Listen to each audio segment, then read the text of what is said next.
Welcome back, Wild Ones and Witches, for this is my final chapter, number 22. Yes, it is finally here. And it is jam-packed, featuring the Apothecary, rose quartz, crystals, lots of them, Aphrodite, smoothing, preening, corsets, magical foot scrubs, magical tea blends, and a guest appearance from my spirit animal.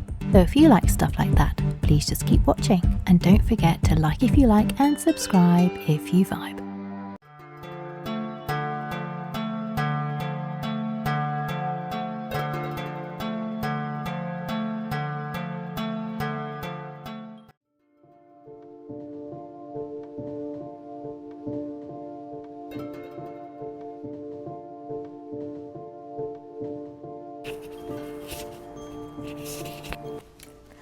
Welcome back, Wild Ones and Witches. So as you can see, we're testing out, I've got a mirror here, we're testing out a new device.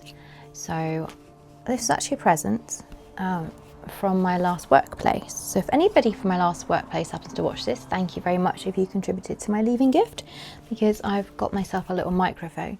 So yeah, we're just going to do a little bit of a test. And the reason I'm trying to use a microphone is obviously so that you have a more pleasant experience as a viewer when you're listening. Also, I'd like to start filming in front of the apothecary, and where we can actually do some apothecary stuff together. I don't do that because there's so much traffic out the front that you can't hear me unless I'm right against the mobile phone. So we're going to test this. I'm going to stop the camera and I'm going to see if it works. Okay, so I'm super pleased because I could hear rustling as I was adding it to the shawl, so I think that it's definitely working. So I hope that when you play this back on whatever device you're using, and obviously through YouTube, that it actually is quite clear, and that what we don't have is, massive drops in sound. Say if I include a snippet where I'm outside, I'm not using the microphone, we might notice the volume goes up and down. So as series 1 has been very much a pilot, and it's been me testing out partly, how do I want to make my videos, what tools am I going to use, how do I edit. I go back to what I've said before, I had no idea what I was doing on episode 1, and I've been learning all the way through. Same with the music, I do have musical knowledge, but it'd been such a very long time since I'd applied that, and certainly using a DAW, so digital audio workstation. In one of my episodes of series 1, I show you where I've got all the different instruments laid out and the vocal parts, and all of that's what's called a DAW. So if you don't use music, sorry if you do, I don't want to teach you to suck eggs, but if you don't, that's what I'm referring to when I talk about a DAW. So using that and then mastering the music, all of these things. So none of the music up to this point in this series has been mastered, but I am actually mastering music at the moment. I'm going to get to that shortly, because I am working on a project. I have been working on a project for 6 months. It's been just like a lot of work, but I've had you in mind, and I've really been led by some of the comments I'd received where you've asked me to, do something with the music and see if you can stream it. So I'm still working on that, but I'm going to give you a bit of an update in a minute. But before we get to the music part, so one of the things is I'm never going to get through this because I'm so distracted by what's happening outside. I'm going to have to teach myself to talk to you and not be like, oh, there's a bird. Anyway, I'm so unprofessional. But what we're going to be doing today is getting back in touch with the apothecary, because it's been quite a few months for me, and it's been quite a few months for you if you're a viewer of this channel regularly.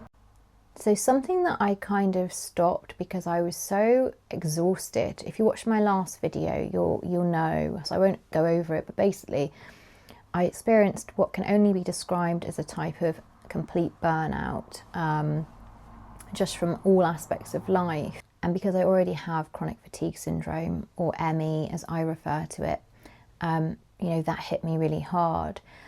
But I also just experienced total apathy for like everything because I was so exhausted. So some of the things I'd usually do, like making my herbal teas, my altar space, it kind of went out the window. And it was only meant to be a pause for like a month or two. And normally I don't pause my spiritual practice. There were definitely elements of my spiritual practice that I continue to do. But, to the extent that I usually do it, it just had to sort of like lay low.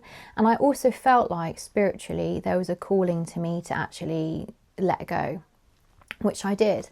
But then, as I would have planned to have gotten back into it, we had the awful heat waves that I covered with my raw footage in my last episode. So that meant that the apothecary got turned into a station for the fan to keep me and mainly the dog alive, Ziggy mainly, because I have 2 dogs, as you know.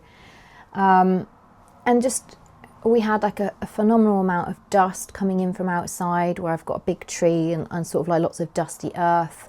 That was sort of all coming in. So yesterday I did the deepest clean, and I've also had a little magical visitor, and it's all been very bibbity bobbity boo around here. So I'm going to insert that clip now. I'm going to show you my magical visitor and the experience I've had with trying to remove my visitor.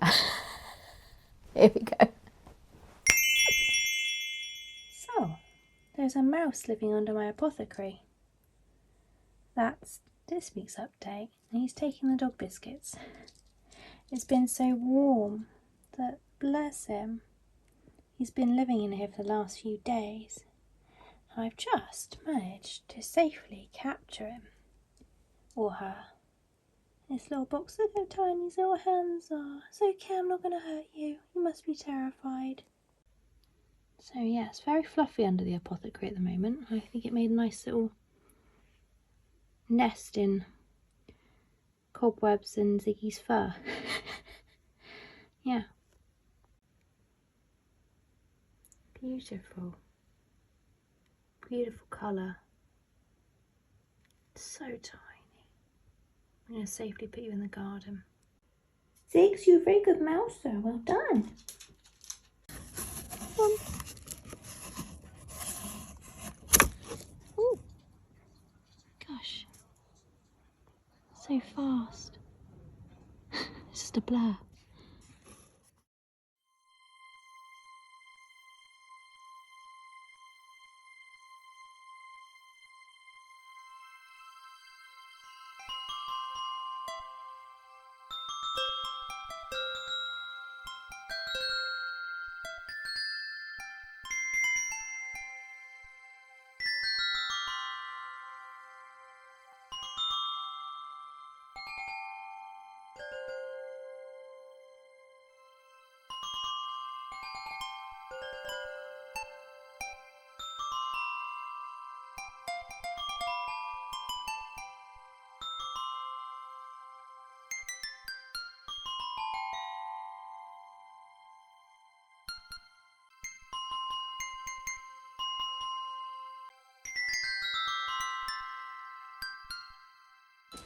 I know, borrow some of your dog biscuits, Ziggs.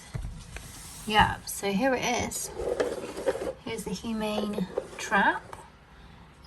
Pretty simple to use. You take that little door off, you put snacks in there, you lift up the door on this end, this hinged bit. So this comes down, and this is where the hinge is. And then push that up, that keeps it locked in place. And then you put it in a location. Now my mouse Fivel likes to go straight from the washing machine. He's coming through there. I mean, it's incredible because it's such a tight crack between that bit of baseboard and the washing machine, but he does it. He likes to head straight through there to go under the dog house, and then he sits there with whatever he's found from the dog biscuits. But I've taken up all the dog biscuits, so the only food he will find is in here now. I'm getting ready in the daytime because, you know, he won't come out until night. Is we put the treat midway along here. And what we need is for him to actually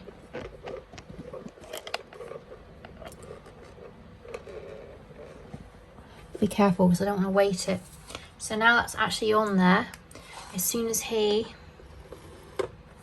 steps onto this part, this will smack down, and then he'll be in there with his little treats and his air holes and everything, and I'll find him in the morning and I'll release him quite a distance from my house so he doesn't come back. But if he's a baby mouse, which I suspect he is, it says it might not work.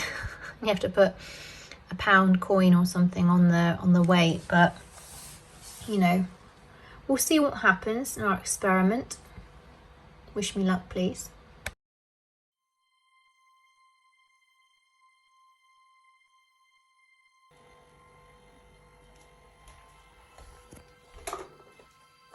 Hello, Fireball, we meet again. Hello. I've got you. Don't worry, I'm not going to hurt you, as frightening as this must be. But it is very late at night. I'm not sure how to get you out. I'm going to take you. I am concerned you will escape from this non-escapable thing. You're actually quite a young mouse, I think, but not a baby mouse like I thought you might be. You're smaller than the other mouse. Okay. Right, Fireball, we need to get rid of you because you're going to drive my little doggies mad. Look at your beautiful colours. I say get rid of, I mean release you in a humane way, mate, okay? Don't you worry. Go somewhere lovely. Beautiful field or something, or a nice park. I'll find you a nice bush.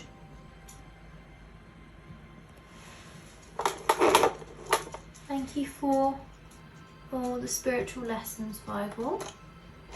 I wish you many blessings for the rest of your life, but please don't come back. It's been lovely having you stay, but it's been fairly annoying as well. So I hope you've had some nice biscuits in my Airbnb. Please tell your family not to come back. So humane traps, they do work. There he is.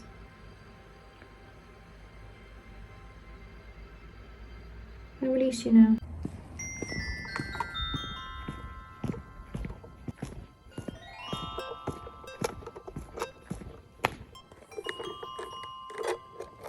Off you go.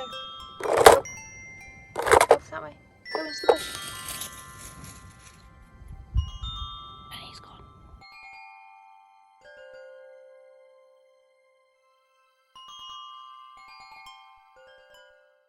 Yeah, so having a mouse in the apartment, well, two mices, was very much a new thing for me as well. Probably about 4 years ago, I had a mouse for about a day and then it went away again. And actually what it liked was on my scented candles. I opened the drawer and a family member had given me all these lovely little cupcake scented tea lights. Well, they were like those chunky ones. I don't know what they're called. And yeah, I found them just demolished, just shards of cupcake flavoured candle wax all in my drawer. So I took out the baseboard, it's in the kitchen, that's where they like to be, and I saw just tea lights had been dragged down behind the drawers. I don't even know how they got into this drawer because it was like 2 or 3 drawers up. It's amazing, and they're so small, they fit into everything, they just leap in there. I don't know if they've got ropes and pulleys and things, but you know, one literally like ninja backflipped out of the box that I was trying to catch it in and did a triple somersault out of there. So, you know, Fievel I'm calling him, obviously, if you know, you know, showing my age there. But yeah, the first mouse was pretty simple to catch. This second mouse is still in the building, but you know, they don't smell great. It's not a very nice environment, and you clean it and then an hour later you have to clean it again. So yesterday I demouseified the house. I have a humane trap coming, so we'll have an update probably. I may even have inserted that already into this clip. So if you've seen that, you already know whether I achieved removal of Fievel or not. I shall keep you updated. But yeah, basically I needed to clean everything. And so yesterday I did a massive, massive deep clean. And then I just looked at the apothecary and it was really calling me again. So we're going to do something with the apothecary today. We're going to reset it. The dogs are still a bit unsettled. I'm a little bit unsettled. So apologies if this is like a slightly erratic video, but I'm getting used to the microphone. I'm getting used to filming again.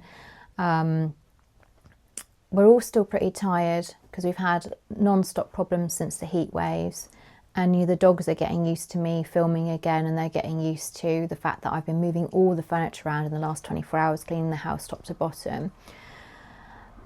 But what I felt like I wanted to do was I want to witchify myself a bit.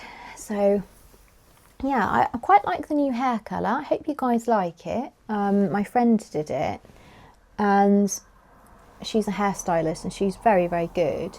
And it was really cool tones. So on the thumbnail of the last video that I showed you, that is literally the colour it was. I did a little bit of skin smoothing, I'll be honest, but I didn't do any other touch-ups on that thumbnail.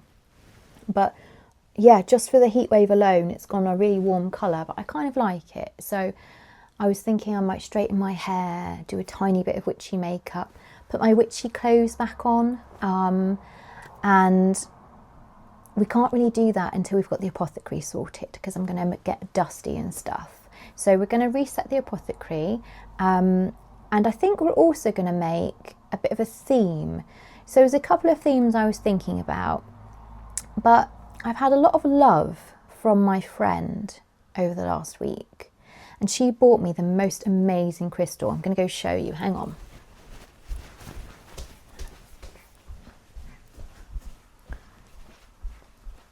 Look, I don't know if it's focused, but she bought me this most amazing piece of rose quartz.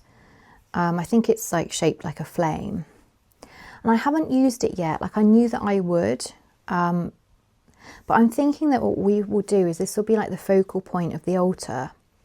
And I feel like, because of all of the hardship I've had over the last few months, I'd really like to make this about self-love and friendship as well, and about teamwork, because I've got a new project starting with work in a week's time.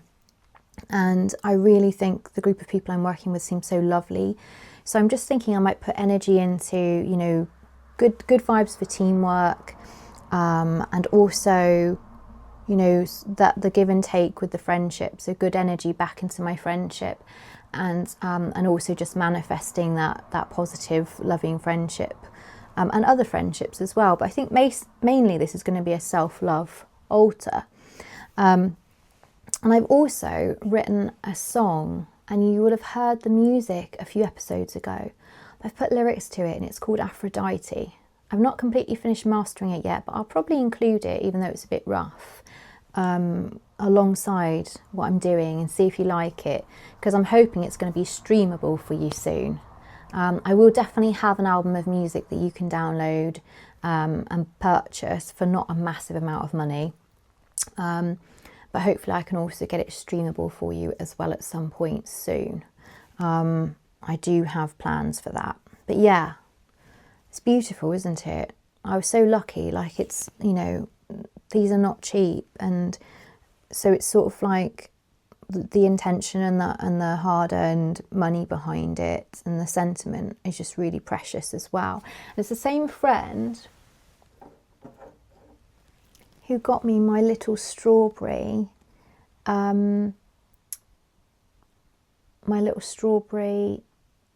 and it's the same friend who got me this little strawberry mortar and pestle. And it's my same friend who got me the lovely strawberry mortar and pestle.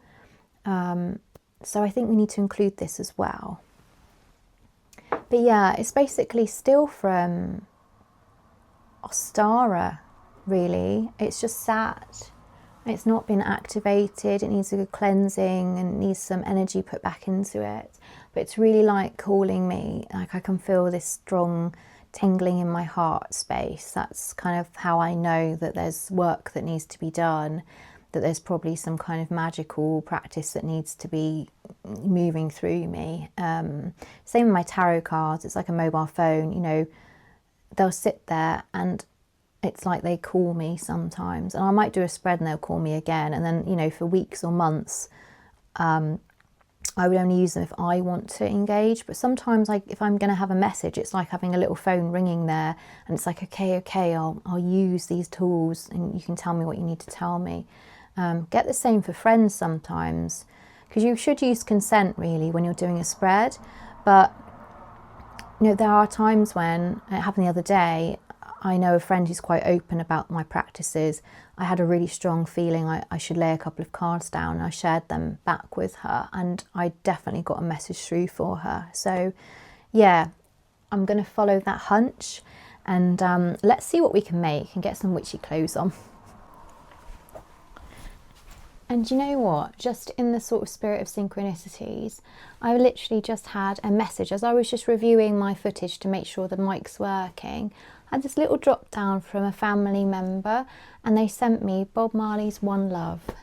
So I think this has to be about love. Like, the synchronicities are all there, the vibes are there. So it's going to be a very loving episode for everybody. So excited.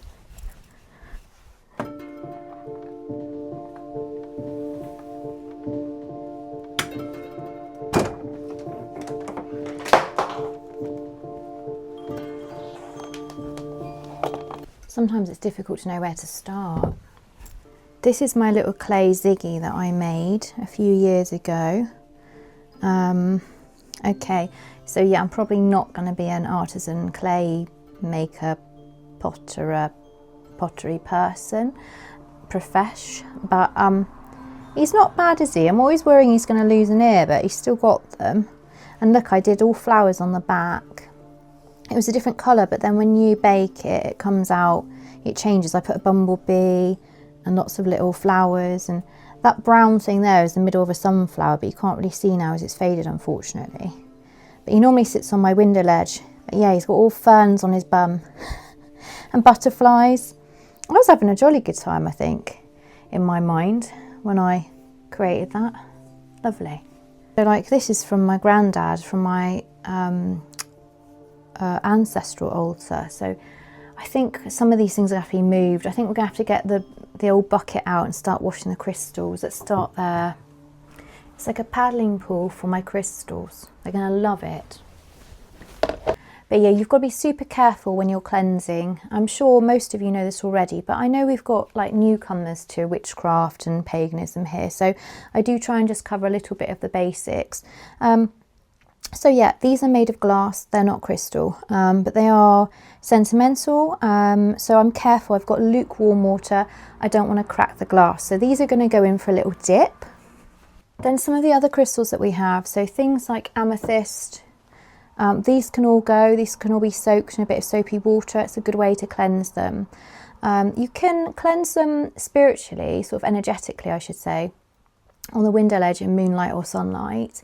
I usually use sunlight, but you've got to be careful. If you've got a crystal that's got a lot of, sort of like this one, do you see how this one's got like a lot of facets? Then this could actually start a fire if you've got a lot of sunlight coming through. So you need to be careful of things like that. Don't judge me for the dust. Remember what we've been going through the last few months. I absolutely love this one. I think this is Apothecary. Well, it's obviously quartz, and this is fairy quartz as they call it, but it's like, because it came in a little geode, so I think it's like quite dainty. But I love how sparkly it is. I don't know if you're picking it up there, but they are super sparkly. Got a little twinkle. So we've got our lovely candlesticks with our snakes on. Very good for like symbolism of rebirth, protection and things like that. And also good for the Ouroboros. So like that cycle, that beginning of like life and also death and moving through a doorway into the next phase of life. But we don't want these colours in anymore. So, so we might use these candlesticks, we might not. Let's put them to one side. Next up is these, and these are my little leopards. And I bought these in my first paycheck ever when I was in my early 20s and I didn't have much money. They were £40, I still remember. And so I think that's maybe $80. And that was in like the late 2000s. And so they're quite sentimental to me, but I love working with animals and animal symbolism. I love having animals around me, which is why I'm using a humane trap for my mouse.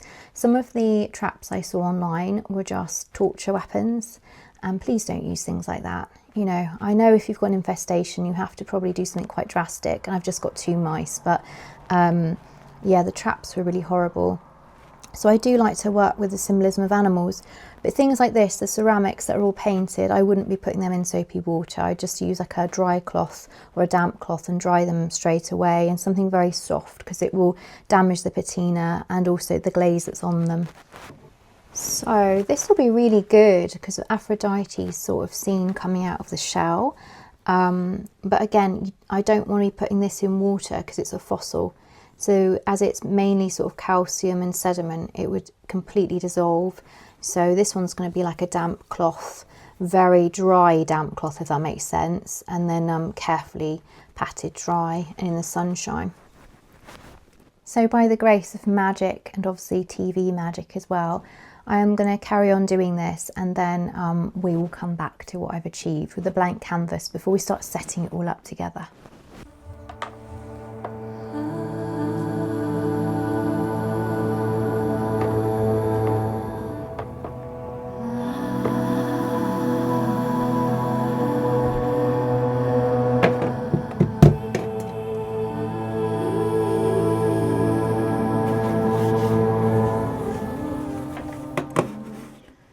Okay, so first of all, there is, whoops, no shame at all in doing your research, and that's one of the really fun parts of, you know, witchcraft, is learning something new. So we want to look up a bit about the symbolism of Aphrodite. Now, I have looked this up recently because of writing the song about it. Again, that was only like in the last week, so it's really sort of on my radar at the moment. But obviously we've got lots of statues, usually depicting her naked, because I think she's sort of about the purity really of the body and love and beauty. She's the goddess of love, lust, passion, pleasure, beauty and sexuality. Fertility, victory, oh that would be nice. Her main symbols, now this is what we want, so seashells, myrtles, roses, doves, sparrows and swans. What's a myrtle? Is that a bird? Oh, no. It's a plant that I didn't know of. You're probably all like, oh my God. And you call yourself a witch, but you know, we don't know everything all the time, do we?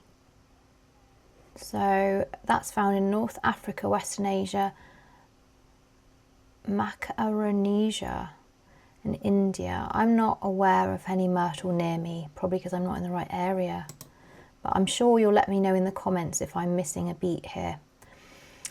So in Greek mythology, Aphrodite was married to Hephaestus, the god of fire, blacksmiths and metalworking. I know about that from my tarot. Aphrodite was frequently unfaithful to him and had many lovers. In the Odyssey, she is caught in the act of adultery with Ares, the god of war. She was a surrogate mother and lover of the mortal shepherd Adonis. Wow, there's some stuff going on there. It's a bit Jerry Springer, isn't it? As it always is with the Greek myths. And then, unfortunately, Adonis was killed by a wild boar. There's a lot of drama, isn't there, in the Greek myths. Along with Athena and Hera, Aphrodite was one of the three goddesses whose feud resulted in the beginning of the Trojan War. Now I know about that because that's also the story in the Lovers card in my tarot deck, and plays a major role throughout the Iliad. Aphrodite has been featured in Western art as a symbol of female beauty and has appeared in numerous works of Western literature. She's a major deity in modern neo-pagan religions, including the Church of Aphrodite, Wicca and Hellenism. Nothing about mice? That'd be funny, wouldn't it, if there was? Let's see. Aphrodite and mouse symbolism. The weasel in Aphrodite. A weasel fell in love with a young man and begged the goddess of love Aphrodite to transform her into a human woman. Aphrodite, touched, did so and turned the weasel into an exceedingly beautiful woman that every man would be lucky to have. I've got to say, there's some elements of this is not great for female empowerment. Okay, probably no mouse in relation, but look, hidden power of mouse symbolism. What website is this? Spiritualwayfarer.com. Oh, so cute. Prophetic powers and destructive pests. So they say mouse symbolism permeates diverse cultures throughout history, representing adaptability, intelligence and endurance across different mythological traditions. Ancient Greek culture connected mice with Apollo, the god of prophecy and music, and also connected to the sun. where these small creatures symbolised fertility and acted as divine messengers. So we've got fertility again with the mouse. Native American folklore portrays mice as embodiments of courage and persistence, demonstrating that success isn't determined by physical size. Isn't that interesting? Because of me being a reasonably small female with a chronic illness that makes you physically more weak, and having gone through a lot of challenges, and the fact I had the weird mouse dream. And the weird mouse dream was that I was in a forest, a very beautiful forest, like a video game forest. And I had been playing Spyros, that might be why. But I'm in the forest and I find a dormouse. So this is before the mouse moved in. There's nothing mouse triggering at that point. So I'm watching this dormouse and I get my camera out to film it for you guys. At which point an angry, very angry skunk comes along. We don't even have skunks in this country. And tries to attack me, and it's bouncing at me and jumping at me, and it's really frightening and it's aggressive, and I'm worried it's going to spray me, and then I wake up. And that happened a couple of weeks ago. I told everybody about this dream because it was so vivid. And then, you know, just a week and a half or two later, my mice move in. So isn't that interesting? So I think we need something in this altar that's about fertility and sort of like abundance in the growth arena. And you might say to me, you know, if you do all this witchcraft and stuff and you do spells, they clearly don't work if you've gone through a bad time. But I just want to say, you know, to the naysayers, actually I don't do a lot of spell work. I went through a phase of actually disengaging from it to try to just navigate life without it. And maybe I'll do another video on that at some point. But during this phase, I did minimal sort of work in that arena. But interestingly, I do a safety practice with my house. I put a charm around my house. And it's basically, I put 4 objects in each corner of the house and I do a mental kind of process and stuff. Maybe I could do another video on that if you're interested. I find it always works. Obviously I can't guarantee it for you, just for legal reasons, but I find it always works. Anyway, I was doing a bit of a clean because of the heat wave, and I removed the objects, and that was the week the ants came in, and I've never replaced the objects, and the next week the mice came in. You know, people will say, oh, it's a heat wave, it's coincidence. You have dogs, so you have dog biscuits down, they're going to be attracted to it. But, you know, I've been here for 6 years, been through heat waves before. Isn't it interesting? It's when I move my charms. So, right, let's get sorted. Let's start thinking about how we can dress this apothecary up. Okay, wild ones and witches, I have gone through all my stuff. I spared you going through all my drawers because it's pretty scary stuff. And I found a few things. So I'm mainly going with a pink theme. I think like you can use green for the heart chakra, and I may incorporate some green fluorite as well because I do love fluorite, as I've mentioned before. But I think mainly I do really want to go with pink, which I haven't done throughout any of this series. It's been a long time since I've worked with pink. About 2022 was the last time I worked with like a real sort of love related energy, and that was very much about the heart chakra as well. But some of the things that I found is you should always save your jars, because this is great for making a budget apothecary, which I will cover on another video. I'm still planning it. But I've got a little jar, so we're going to make a tea blend. I know you like your tea blends as well. I've got a feeling of like an intuitive feeling of one in mind. I've got my little grimoire out so that I can start making some notes and jotting down ideas and working with some intuitive things even. I often use a different card which is specific to Aphrodite, but in the card she's naked, and I will have to edit bits of her nakedness out because we're not as a civilization able to cope with a naked woman yet without sexualizing it. So I'm going to use this card instead. Ace of Cups is a perfect tarot card for working with the energy of self-love and Aphrodite. So is the Page of Cups, but that can be a bit more narcissistic sometimes when you work with that energy, and that's not the energy I'm looking for. I managed to find some swallows. I forgot I had these, but I found some brass swallows. So I think we can do something with these, and these are vintage. I found them in a charity shop. I just had to have them. I just love when you see those ducks in a row, and I love that they were swallows. Obviously we've got our loving flame, our rose quartz, pinky candle holder, pink beeswax candle with some of Ziggy's fur. This is something I picked up in the antique store that I've shown you in some of the episodes, and it's not Wedgwood. It's actually a German piece that's sort of done to imitate Wedgwood, but it is pretty old, and I love it because I just think it's got that sort of Greek vibe, that motif, and it's all very delicate and feminine. It's got all the leaves and the fruits, and so it makes me think of fertility and abundance. I've got my little goddess as well, and obviously she's symbolic of fertility as well as of the feminine. I don't know if you can see, but this is like a heart. This geode just happens to be in the shape of a heart. So I'm so careful when I move it, because if any of these dropped it would change shape. But I'm going to use that one as well, very much in the centre. It's such a beautiful energy. I picked this up on a road trip in Dorset once. It was so heavy carrying all these rocks back, but that's the kind of thing that I do on a road trip, is I bring back a lot of rocks. Don't be fooled by the rocks that I've got. But I'm still a wild wish from the blog. Okay, maybe I should edit that out. My used candle, yeah, I probably should clear that off, but I probably won't because I'm gross like that.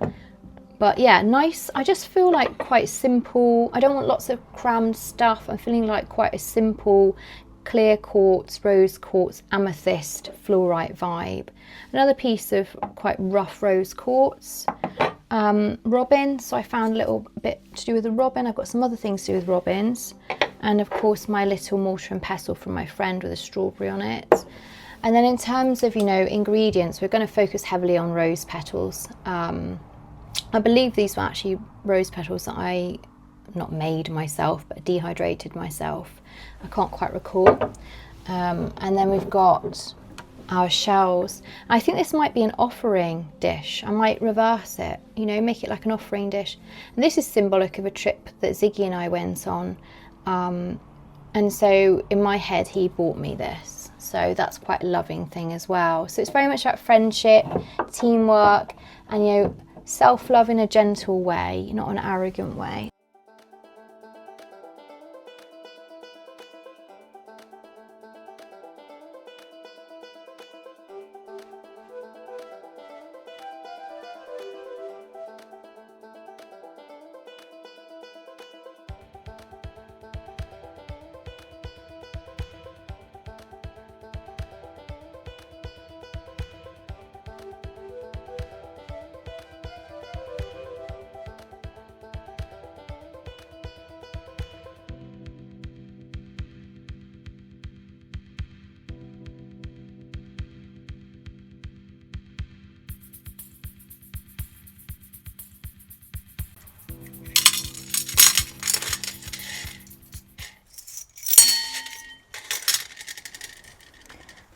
And these are the shells that I use as runes, so in a very similar way to the runes. Look how that one's fallen. Interesting. It's like the spiral of life cocooned inside this safe little shell. That's what I feel.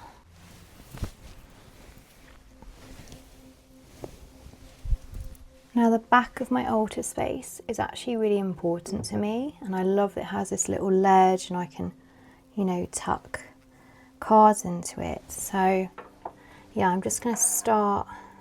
I do actually like that feather there with the pink in it. Going to just start filling that up as well with the bigger ones. Now I've not gone crazy, and that's because it's still hot. It's going to be August, we're still going to have a heat wave, and so it's really important that I can still use part of this space kind of on this bit to put the fan on for me and the dogs at night especially. So all of this can just be moved, and that's what's great about having like an altar where you've got sections and you can change it. And also, you know, if you're a secret witch, you're still in the broom closet, it's a way you can easily remove it and sort of hide pieces, but I'm not at that point now. I'm quite open about it and it doesn't matter what people think.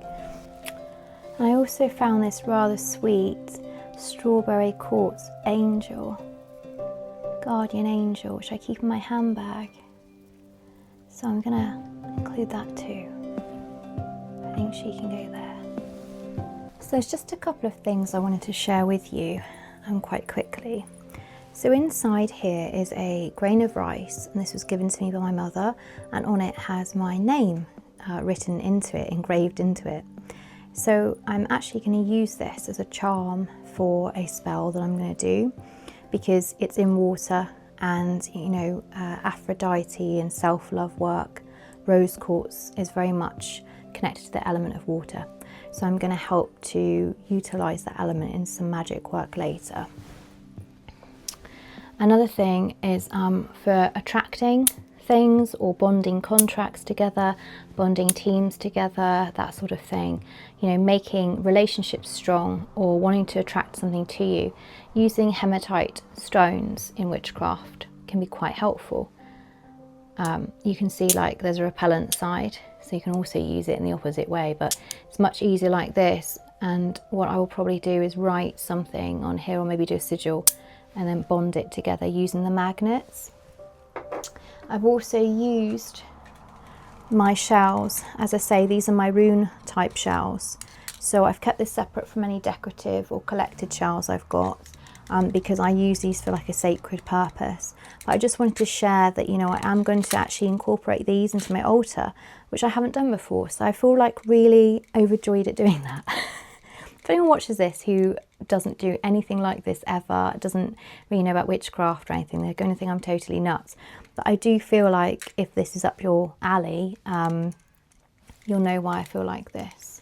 And I've got a lovely card that came with the rose quartz, and it sort of just reminds you really about what rose quartz is good for. So it says it's easy to obtain. The main sources are Brazil, Madagascar and South Africa, also found worldwide, including the UK. For healing, this beautiful soft pink, the beautiful soft pink of rose quartz inspires love in all forms, teaches us the importance of self-love as the, as the basis for a happy life, calming, reassuring and harmonizing, cools anger, worry, fear and heartache. Ideas placed throughout the home and workplace to promote harmony in all relationships. And I've used the word harmony here as well on my display. Wear and carry to attract love in all expressions. Combine with positive affirmations to enhance self-esteem and self-worth. Care, store and carry your rose quartz in soft fabric to protect against scratches. So yeah, it is quite a soft stone. You need to be careful. But then sometimes when you have a stone you love, you don't mind if it gets a bit battered, like if you carry it with you, and I do. And my little strawberry quartz angel, that's been in my handbag with my keys and all sorts of things. So yeah, that's quite lovely. And I'll probably use that as a bookmark for this little book called The Little Book of Love by Khalil Gibran. I hope I'm pronouncing your name correctly on the surname there. But I use books in a way to work with synchronicities. So I will like go through it and I'll pick a page, and then sometimes I'll look at what's written on the specific page or what it says. So here the line literally says, only hold the sane as strange. Only hold the sane as strange.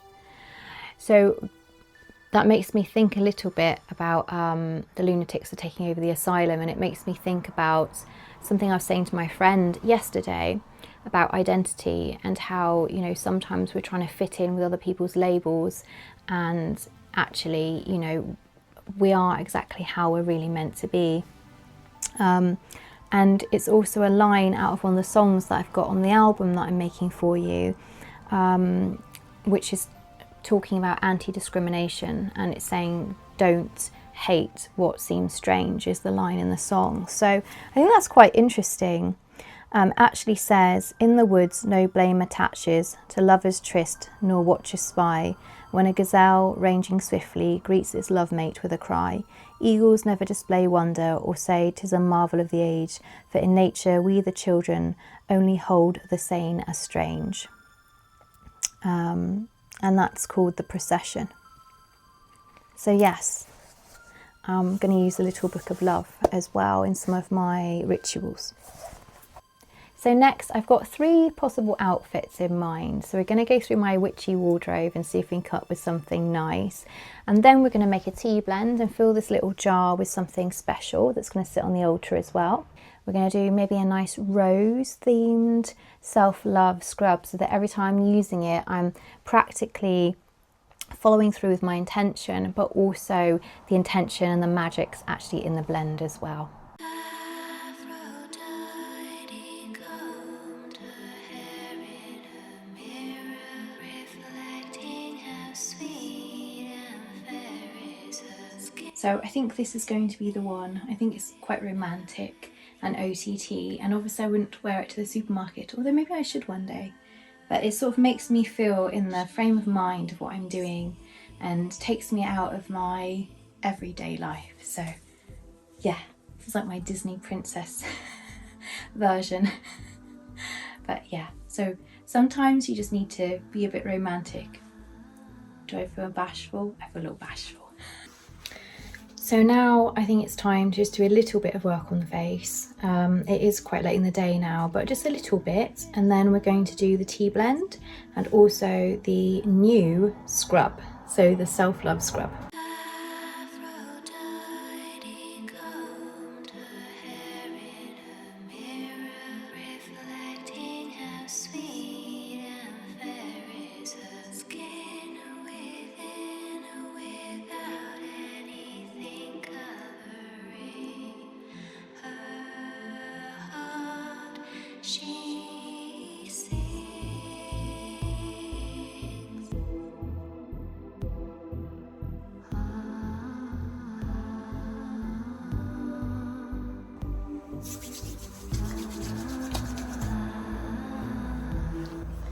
A little bit of hair oil because we've had such a dry, hot, dusty time. There, not too shabby, is it? And I feel just a little bit more magical. So now what I'm ready to do is make myself a lovely little tea blend, and I can enjoy that today or any other day, like throughout the next month or so.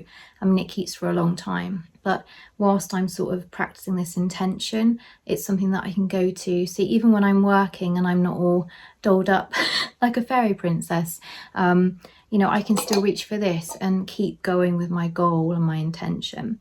So we're just going to use some very simple ingredients from the Apothecary now. So the first thing is obviously we need some rose, because this is very much connected to the energy we want. You know, we're using rose quartz, so why not use rose as well? And of course rose is very much connected with Aphrodite. So I'm going to just put a little amount in. You see how much I've put in there? It's actually going to be pretty strong. I'm only really going to make it enough for sort of like 1 or 2 cups. I'll probably put in a bit more so that it goes farther for 2. Then what I'm also going to do is I'm going to add some lemongrass. I love lemongrass, and for some reason, like, this really was what came to mind. So I'm going to add this in now. Now, if you're making this for other people, you may not want to use your hands in your ingredients, but you know, I get through lemongrass quite quickly because I like to use it a lot, and I mainly just make it for myself. Now this bit might seem a little bit strange, but we're going to add a pinch. So that's how much I've got on my spoon. I'm being careful because I don't want this going everywhere, but this is cinnamon. We're going to shake this all up in a moment.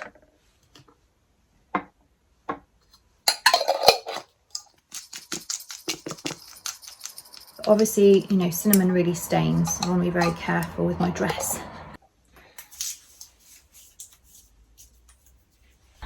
Something else I'm going to use is mint. Now, mint is actually tends to be used in magic more for lust, but I actually really want it just for a little pinch of the flavour. So I've got some little crispy mint leaves, and I'm just going to add those in. I probably will put in a bit more actually. So 2 little grabs full of that. And you know I love this, but freeze dried strawberries, because it does make it sweet but with a tang as well. So I'm going to add that in. I'm going to add in quite a lot because I've actually got quite a lot of freeze dried strawberry. But also I just love the colour, and it looks so woodlandy as well. Like it's like a little jar. My mouse could live in here.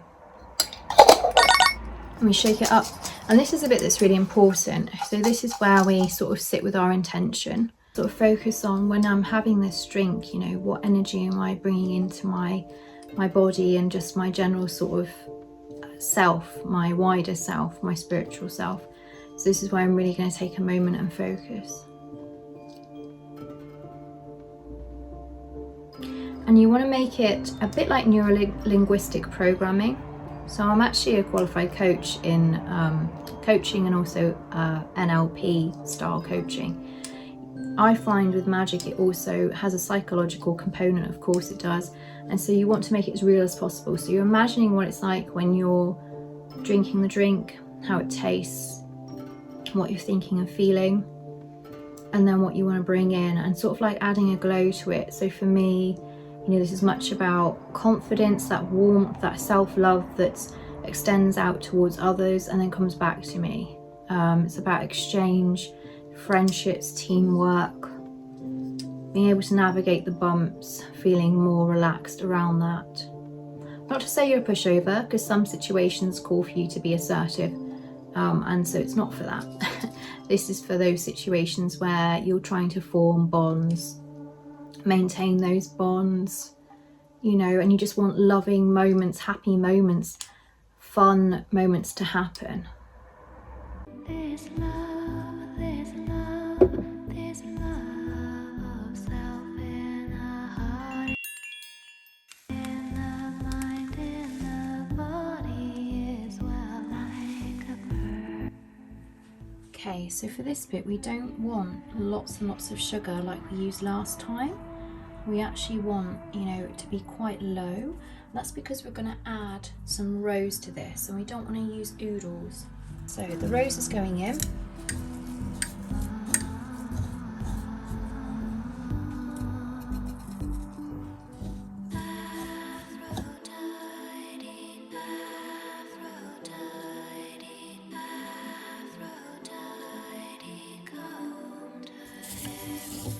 As we are making this with magic as well as the natural ingredients of the sugar, which helps with exfoliating, also helps with like kind of sealing moisture into the skin, and then we've got the rose as well, which again is very, very good for the skin. It's good as an anti-inflammatory as well.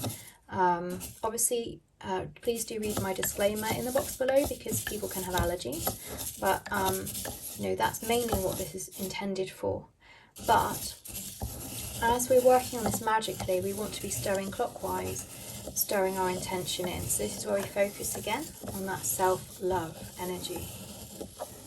This love, this love, this love of self in the heart, in the mind. And then we're going to add some olive oil.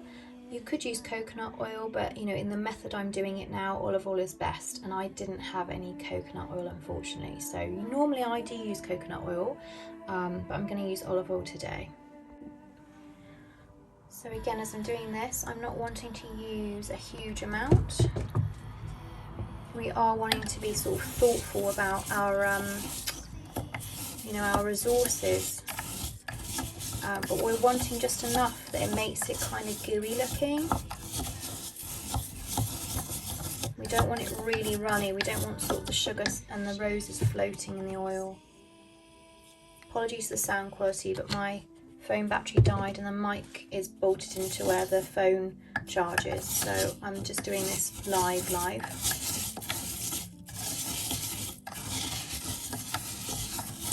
So that's great. Like, look at the consistency of that. I mean, it's golden. Look how beautiful that is. How can you not feel like you love yourself when you use that? And so this can be used then over the sink, rubbing it on the hands. You see I've got some dryness from all the cleaning. Could be used on the lips and could be used on the face. But obviously go easy, test it on a patch first, see how you do. Everybody reacts differently, but it's all natural ingredients. Now, normally it keeps for quite a long time, but just keep an eye on it. You'll know, because everything will start to separate. It won't smell as good. It will just have a weird consistency when it's gone off. But I shall keep this in the bathroom, and I'll be using this on my face. This sugar is quite firm, so I won't be going too crazy around my eyes, for example. If you use a finer sugar, you probably could use that on your face once it's all settled in, especially if you do use coconut oil instead of olive oil. But you can see it's sort of already kind of sinking into my skin. I'll make a horrible mess of the altar I've just cleaned now, and the mouse will come back for the sugar. But you can use this on your hands. You can use this on your hands. You can use this on your face. Use it on the lips as an exfoliant, and also to create a little bit of a barrier. And it's also intended to be anti-inflammatory. But as I say, please read my disclaimer. The legal stuff's important. It can affect everyone differently, and you can have allergic reactions to anything, not just sort of like usual medication, but also natural ingredients. And a way to check you got the balance is to give it a good sniff. I've got sugar on my nose now. But it just smells very subtly rosy. And putting that with warm water when you put it on your hands and face will bring out the smell and the oils from the rose.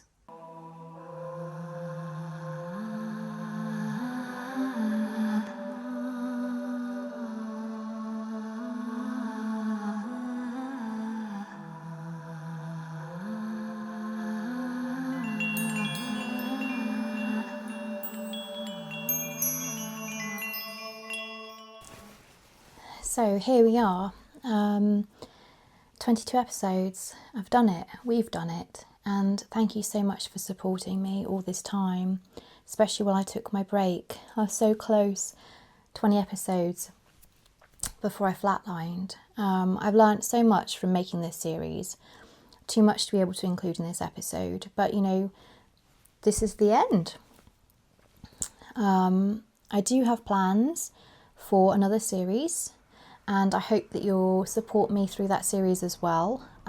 It's going to be much more focused on magic, vlogs and music.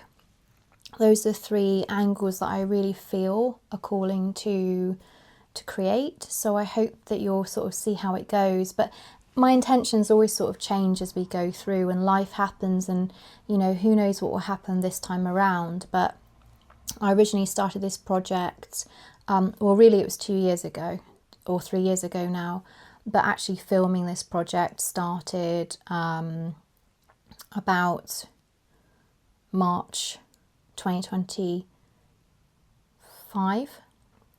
Yeah, about February or March 2025. And everything was planned to be weekly, and that worked until Ziggy got attacked, and then really at that point it was very difficult to do weekly. So I'm thinking going forward each episode will be about 20 to 30 minutes long. It's going to be composed of partly vlogs of sort of like what I'm doing in my life. It's going to be about, say, a song or a piece of music that I've written and the album that I'm making. I'd love to be able to say to you it's live, go stream it, but at the moment it's almost at that point and something could still go wrong, so it's really tentative. Yeah, so I'm going to aim to have it sort of a bit about the music and about the song and like the purpose of that song and how I made it, and then also do the herbal side of things, the apothecary, and the magic side of things as well. So I'm hoping that's going to be a nice mix for you all, and sort of combines the elements that I think we've both enjoyed, you as a viewer, me as the creator. But I've loved getting to know you all. I can't believe I've managed to do 22 episodes. This feels like a real achievement, and I'm really looking forward to what we make together next. So, as always, wild wishes to you wherever you are. Like if you like, and subscribe if you vibe.